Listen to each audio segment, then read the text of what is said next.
साधन सरल हो जाता है। तो जो भगवान ने दिया है उसका सदुपयोग करोगे तो अच्छा है, पर उसका दुरुपयोग करोगे तो दंड मिलेगा, और वो दंड 84 लाख योनियां है।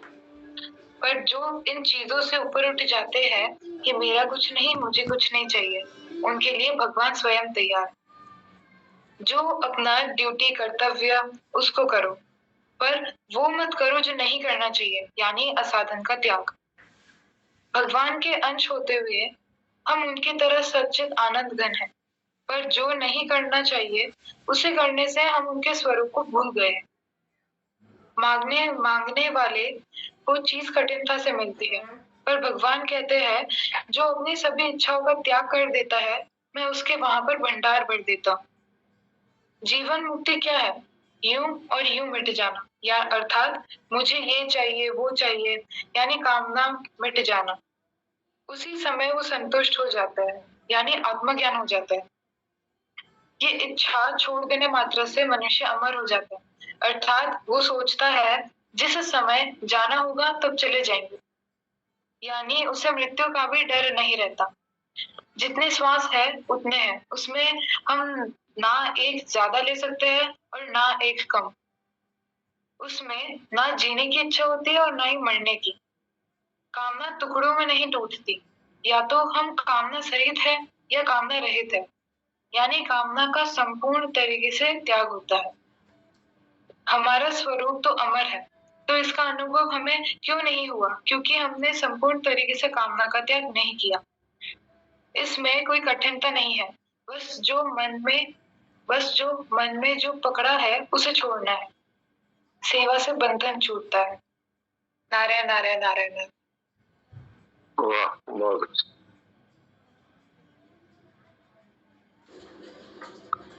राम नारायण जी हैं, आज उनसे कहानी सुनते हैं।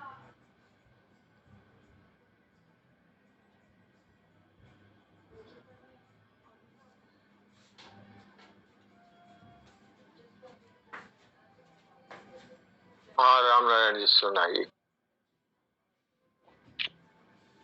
प्रणाम भगवान। प्रणाम। दक्षिण कर्नाटक के बेलगांव जिले के मुरगोड स्थान के चिदंबर दीक्षित सनातन वैदिक धर्म के बहुत बड़े उद्घाटक, भक्ति ज्ञान के प्रसारक और प्रेम सेवा और परोपकार के साकार विग्रह माने जाते थे।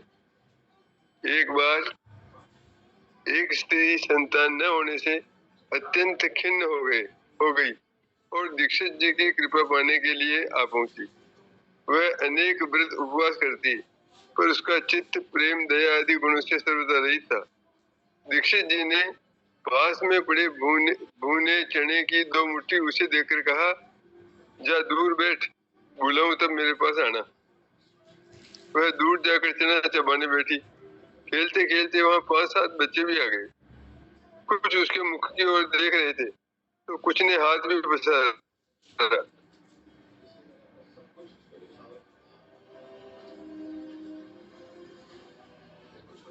एक को देने पर सभी को देना पड़ेगा करके कांची ने उसे पास बुलाकर समझाया, अरे जब फोकट में मिले चनों में से 4 दाने भी तुमसे किसी को देने नहीं बना, तो भगवान तुम्हें हार्ड मास के बच्चे कैसे दे देंगे? प्रेम और दया के बिना कोरे व्रत उपवास करने से भगवान कभी प्रसन्न नहीं होते। उपस्थित लोगों ने भी ये शिक्षा दी। ये बात है। और बच्चे बेचारे हाथ भी पसार रहे थे, मांग भी रहे थे। अब उसने सोचा एक को देंगे तो सबको देना पड़ेगा, तो जो किसी को कुछ दे नहीं सकता उसको मिलेगा कहाँ से? ये तो संसार का सीधा नियम है कि जो देगा उसको मिलेगा। ये संसार का नियम। भगवान के यहाँ भी यही नियम है।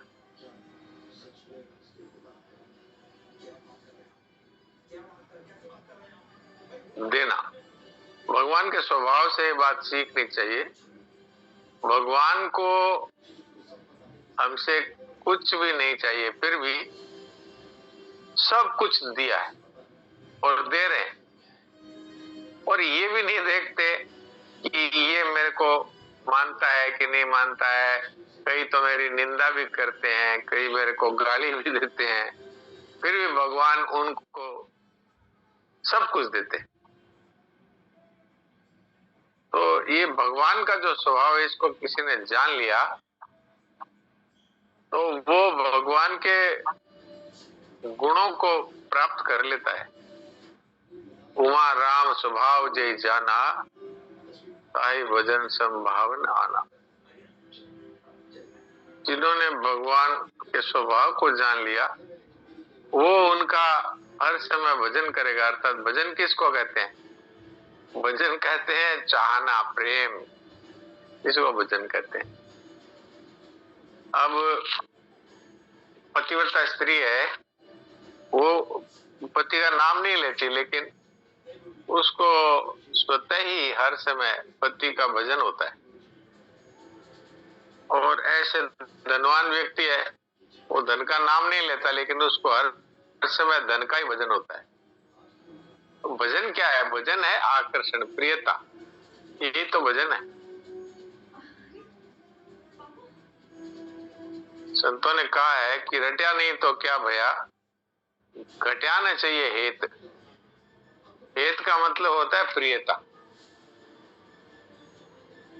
तो यही भजन है। तो भगवान उनको देते हैं जो दूसरों को देते हैं। देते तो भगवान उनको भी है कि जो किसी को कुछ नहीं देते, उनको भी देते हैं, लेकिन विशेषता से उनको मिलता है भगवान के विधान के अनुरूप। ये विधान है, ये तो कर्मों के अनुरूप है, और कृपा है वो हेतु की है। उसमें कोई भगवान नहीं देखते पापी है पुण्यात्मा है। जैसे सूर्य का प्रकाश सबको समान मिलता है, बरसात होती है तो वो ये नहीं देखती कि ये दुष्ट है कि ये धर्मात्मा है। दो लोगों का खेत पास पास में, एक दुष्ट है एक धर्मात्मा है, फिर दोनों पे बरसात होती है। ऐसे भगवान है, वो तो सामान्य रूप से तो सबको देते हैं, लेकिन विशेष रूप से उसको देते हैं कर्म के विधान के अनुसार, कि जो लोगों को देता है। तो ये बात इस कहानी से अपने को सीखनी चाहिए कि अपने को तभी मिलेगा जब हम दूसरों को देंगे। वास्तव में तो देखा जाए तो दूसरा कोई है नहीं, भगवान ही है। आप जिनको देते हैं वो भगवान को ही दे रहे हैं। सिद्धेश्वर सेठ जी ने एक जगह कहा कि अगर कोई व्यक्ति पीपल में जल चढ़ाते हुए ये मानता है कि मैं भगवान को जल चढ़ा रहा हूं, तो उसका जल भगवान को ही चढ़ता है। क्योंकि पीपल कौन है? भगवान ही है। और गीता में तो पीपल को विशेषता से बताया, अश्वत्थ सर्ववृक्षाणाम देवर्षिणाम च नारद। जहां पर विभूतियों का वर्णन किया है, वहां पेड़ों में मैं पीपल का पेड़ हूं, भगवान कहते हैं। और वैसे भगवान ही सब कुछ बने हैं, इसलिए भगवान के सिवा कोई है ही नहीं।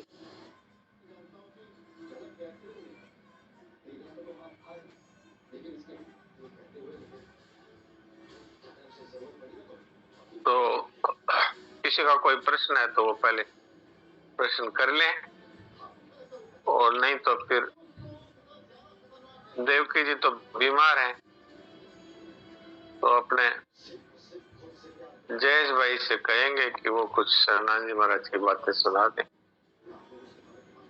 उनको मैं पोस्ट बनाता हूँ।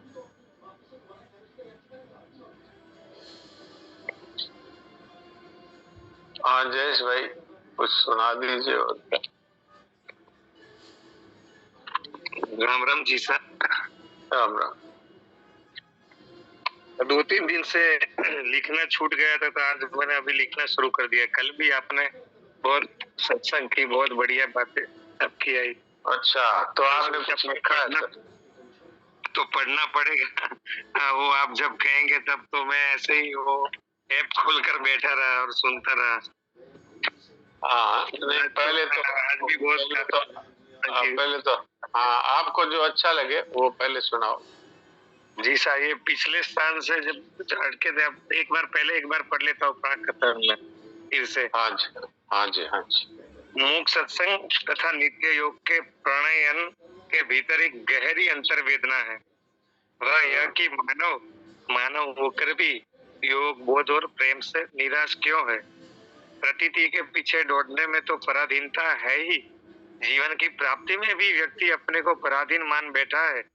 यह बड़ी ही दुखद बात है। जीवन है, उसकी मांग है, उस मांग की पूर्ति की सामर्थ्य भी मानव मात्र को प्राप्त है, फिर भी हम उसकी पूर्ति में पराधीनता का अनुभव करें, उससे निराश हो जाए, ये अपने ही द्वारा अपना विनाश कर रहा है।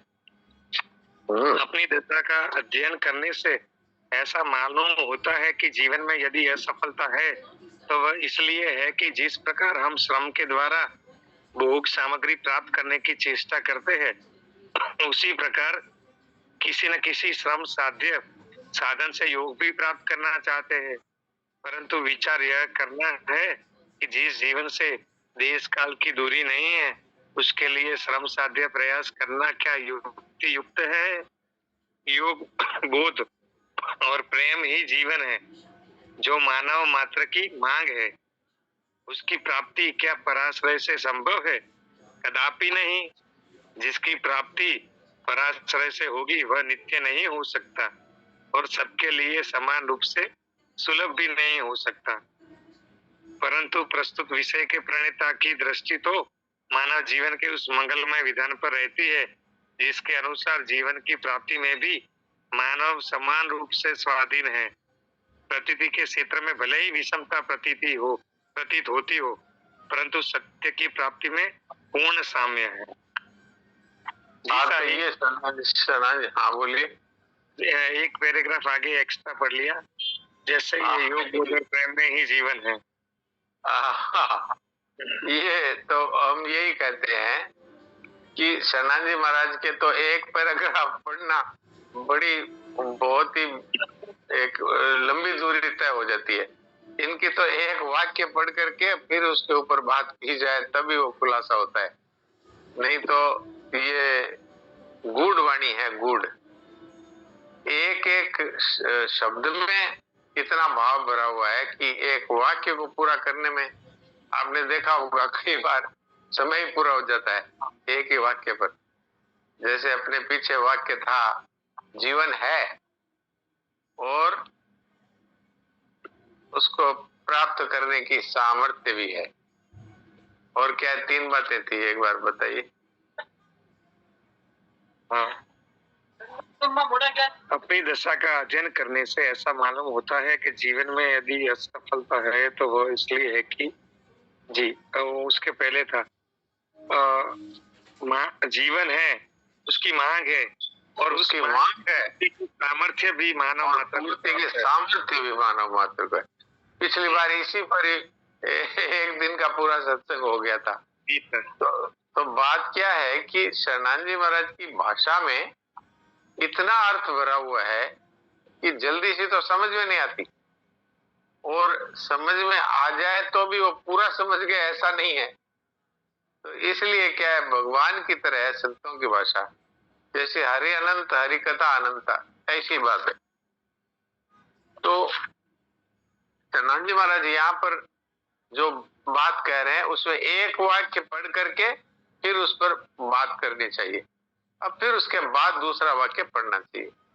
मेरा तो इस तरह का भी अनुभव है कि मैं जीवन पथ को पढ़ रहा था, महाराज जी ने मुझे पुस्तक दी कि ये जीवन पथ पढ़ो, ये बहुत सरल है। तो शरणानंद जी की जो पुस्तकें हैं उनमें जीवन पथ सबसे सरल माना गया है। तो जीवन पथ में मुझे दी, तो मैं उसका पहला पृष्ठ पढ़ रहा था, उसमें आया हुआ है जाने व असत का त्याग। अब मैं तो इसी पर ही अटक गया कि भाई इतना अगर हो जाए तो इसके आगे पुस्तक पढ़ने की आवश्यकता ही नहीं। जाने वे असत का त्याग है, पहले ये तो करो, इसके बाद आगे पढ़े। अब आप सोचिए कितना इसमें अर्थ भरा हुआ है। जाने वे असत का मतलब क्या है? जिसको हम जानते हैं कि ये नष्ट हो जाएगा,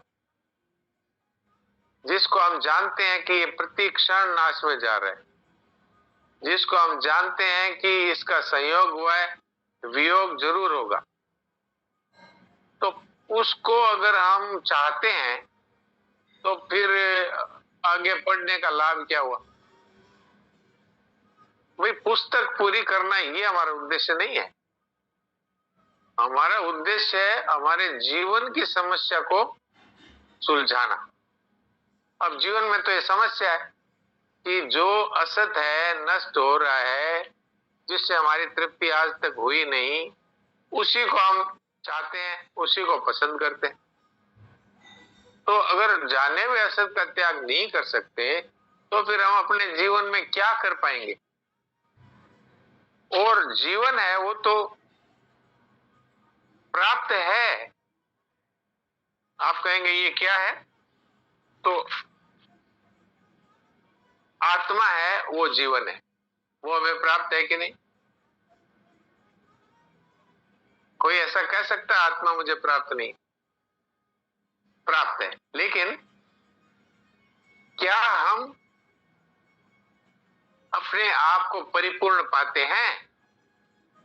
क्योंकि आत्मा तो परिपूर्ण है, आत्मा सर्वत्र विराजमान है, आत्मा सदैव है, आत्मा का जन्म मरण नहीं होता, और वही हमारा स्वरूप है, और वो हमें हमारे अनुभव में नहीं है।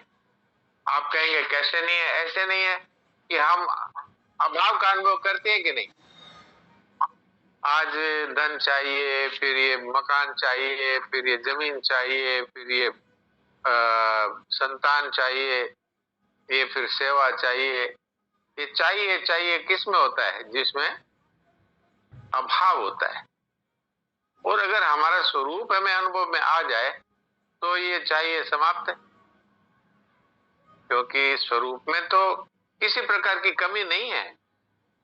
जैसे परमात्मा परिपूर्ण है, ऐसे ही आत्मा परिपूर्ण है, पर हम उसको होते हुए भी उसको हम अनुभव में नहीं मानते। कोई ये मानने के लिए तैयार है कि मैं जन्म मरण से रहित हूं? कोई ये मानने के लिए तैयार है कि मुझ में किसी प्रकार का भाव नहीं है? तो इसका अर्थ ये हुआ कि अपने स्वरूप का अनुभव नहीं हुआ, अपने जीवन का अनुभव नहीं हुआ, तो जीवन प्राप्त है। प्राप्त जो है उसके लिए क्या किसी श्रम की जरूरत है? उसके लिए किसी श्रम की आवश्यकता नहीं। हाँ, उसके लिए एक ही बात की आवश्यकता है कि जो प्रतीत हो रहा है उसकी कामना, उसकी ममता का त्याग करें। प्रतीत क्या हो रहा है? ये संसार, ये शरीर, इसी को सत्य मान रहे हैं कि ये शरीर है, यही सब कुछ है। बहुत से लोग तो यही कह देते हैं कि शरीर है तो सब कुछ है। वो ये कहते हैं अगर धन है तो सब कुछ है। तो आप बताइए, जो धन कब चला जाएगा इसका हमें पता नहीं, कब इसको छोड़ करके हम चल देंगे इसका हमें पता नहीं। उसको मानते हैं कि ये हमारे जीवन का आधार है।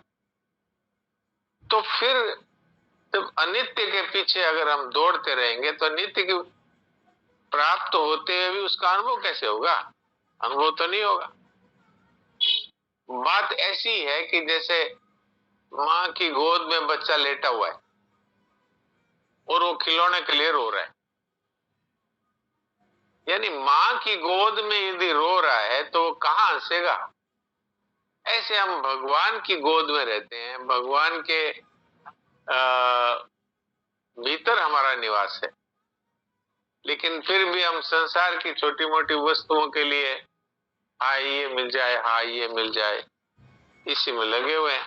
तो माँ की तरफ हमारा जैसे बच्चे का ध्यान ही नहीं है, खिलौनों की तरफ ध्यान है, ऐसे हमारा ध्यान ही नहीं है परमात्मा की तरफ, खिलौनों की तरफ ध्यान है। धन मिल जाए, मान मिल जाए, पद मिल जाए, इसी में खिलौनों की तरफ दौड़ रहे हैं।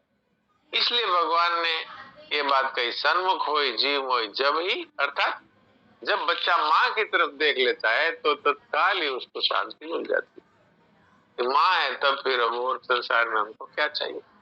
ऐसे ही परिपूर्ण परमात्मा की तरफ जैसे ही उसकी दृष्टि होती है, वैसे अनंत जन्मों के पाप नष्ट हो जाते हैं। तो यहाँ पर शरणानंद जी महाराज ये बात कहते हैं कि जीवन है और उसकी मांग भी है। तो हम कह सकते हैं कि मांग कैसे है? मांग कैसे है? हम तो संसार के चीजों की तरफ दौड़ते हैं, तो जीवन की मांग कहाँ हुई? तो भूल ये हुई कि हमें सुख की मांग है, हमें आनंद की मांग है, लेकिन हम उसको ढूंढ रहे हैं गलत जगह पर। जैसे कोई व्यक्ति मिठाई चाहता है और वो जूते की दुकान में घुस जाता है, तो वहां उसको मिठाई कहाँ मिलेगी। ऐसी हमारी दशा है। अमरता हमको चाहिए, लेकिन ढूंढते हैं ये मरणशील शरीरों में। हमें चाहिए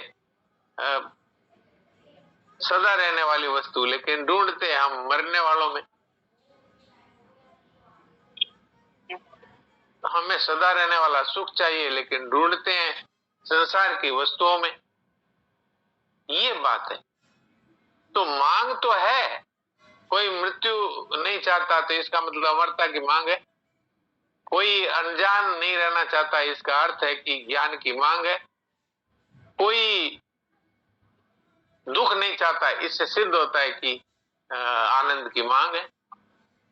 तो जीवन है और उसकी मांग भी है और उसकी सामर्थ्य भी है, लेकिन फिर भी ये मनुष्य जीवन पाकर के, जिसमें तीनों चीजें उसको भगवान ने दी है, और फिर भी वो अमरता और ज्ञान और आनंद की प्राप्ति किए बिना ही संसार से चल देता है।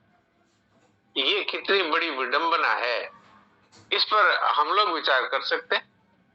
भाई जिनको सत्संग ही नहीं मिला, वो तो एक प्रकार से पशु की तरह ही है। महाराज जी कहा करते थे, कई गांव में मेरा जाने का काम पड़ता है, तो वहां कभी सत्संग हुआ नहीं, तो वहां पर लोग ऐसे ही हैं जैसे कोई पशु है, खाना पीना सोना और मर जाना। तो अगर हम भी ऐसा ही करेंगे तो फिर हमारे सत्संग में होने का क्या लाभ है? इस पर गंभीरता से सोचना चाहिए। हाँ, तो जयेश भाई एक एक वाक्य पढ़ते जाइए। इसके बाद वाला वाक्य, जीवन है, मांग है और उसका सामर्थ्य भी है।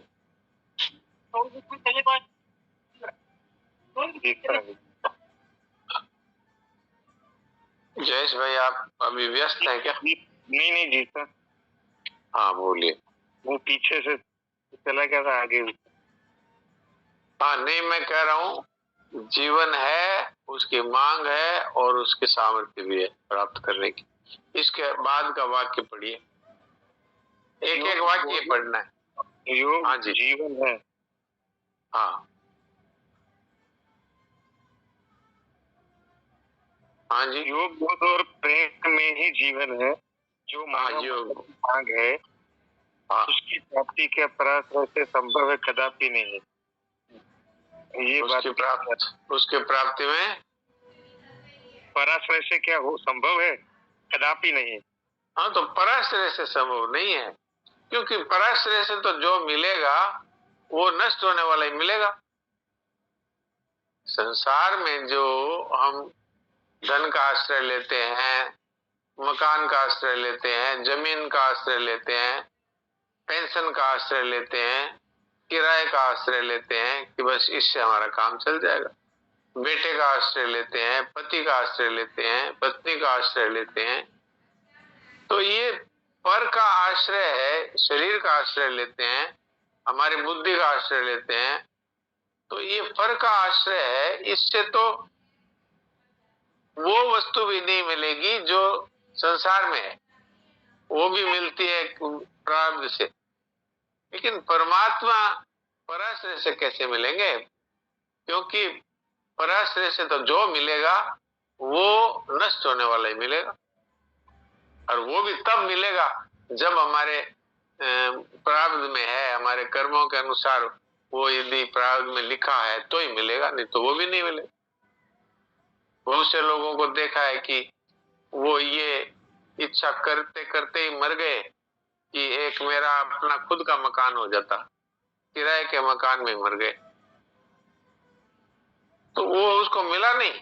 लेकिन अगर वो भगवान की इच्छा करते तो मिल जाते, क्योंकि भगवान तो मौजूद है ना। जो मौजूद है उसमें आश्रय की और परिश्रम की जरूरत ही नहीं है। पर के आश्रय से मिलता नहीं, स्वयं से ही मिलता है।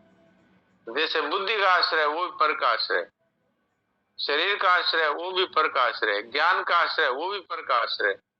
वास्तव में तो केवल केवल परमात्मा का आश्रय यदि हो तो भगवान तो तैयार है। भगवान कहीं दूर थोड़ी है, वो तो वहां है जहां हम अपने आप को मानते हैं। जी। जिसकी प्राप्ति पराश्रय से होगी हाँ वह नित्य नहीं हो सकता। हाँ, और वो तो सबके लिए समान रूप से सुलभ भी नहीं हो सकता।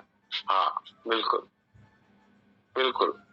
परंतु पराश्रय से, हाँ जी, हाँ जी बोलिए। ये तो और हाँ बोलिए। यही बात है जी साहब, क्योंकि वही है जो प्रस्तुत, जो हर जगह हर सुलभ है, वही तो प्राप्त है अपने को। वही प्राप्त है और वही प्राप्त हो सकता है, क्योंकि संसार की वस्तुएं हैं वो तो सब जगह मौजूद नहीं है ना, और सबके लिए मौजूद नहीं है, और सबको समान रूप से भी नहीं मिल सकती है। लेकिन भगवान है वो सब जगह मौजूद है, सब समय मौजूद है, और सबको समान रूप से मिल सकते हैं। रामनारायण जी क्या पूछ रहे हैं? मैं तो बहुत देर से इनका हाथ खड़ा किया हुआ है। हाँ बोलिए रामनारायण जी। सब अभी कल्याण आया है, उसमें हाँ। परलोक और पुनर्जन्म का बहुत अच्छा वर्णन आया है। अच्छा अच्छा, वाह। बहुत से लोग ये शंका करते हैं कि मरने के बाद आत्मा रहता है कि नहीं रहता, हाँ किए हुए कर्मों का फल कर्ता को परलोक में मिलता है कि नहीं मिलता, हाँ व्यक्ति के लिए दिया हुआ पदार्थ उसे मिलता है कि नहीं मिलता, हाँ और जो मृत व्यक्ति मुक्त हो गया है उसके हाँ प्रति दिया हुआ पदार्थ किसको मिलता है। हाँ। इन प्रश्नों का समाधान है इस लेख में। अच्छा, वाह, बहुत अच्छा है। तो आज का तो समय पूरा होने वाला है, इसलिए ये आप कल के लिए रखिए, कल कहानी की जगह इसको पढ़ दीजिएगा। ठीक है सर। अब थोड़ी देर के लिए हम सभी लोग हैं भगवान की शरण होकर के, अचिंत्य होकर के बैठे।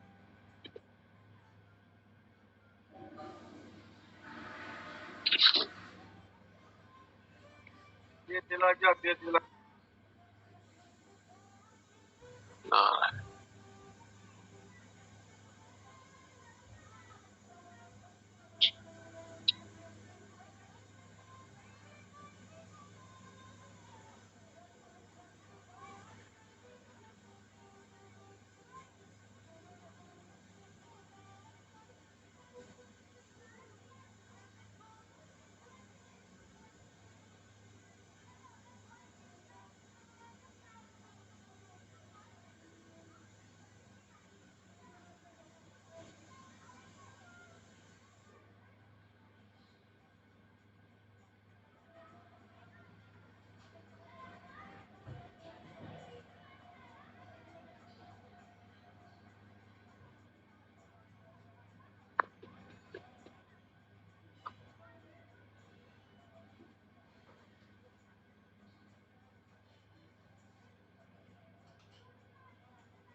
जल्दी